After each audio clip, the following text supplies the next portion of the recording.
ज़र्ब,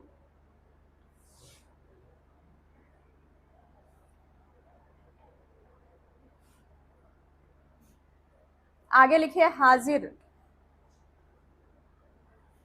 gym वाला हे के साथ अलिफ आ गया और ज़्वाद के साथ रे आ जाएगा। क्या बन गया? हाजिर। अब आप लोग को जब कभी भी लिखना होगा,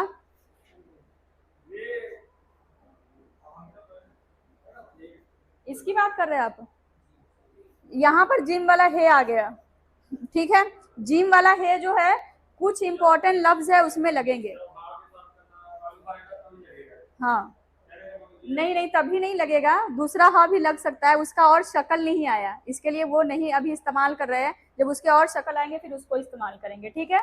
तो यहाँ पर अभी जिम के हे के साथ अलिफ आ गया, हा, और जवाद के साथ रे आ गया। अब हाजिर हूँ जी आप लोग को कहना हो तो ऐसे ही लिखिएगा।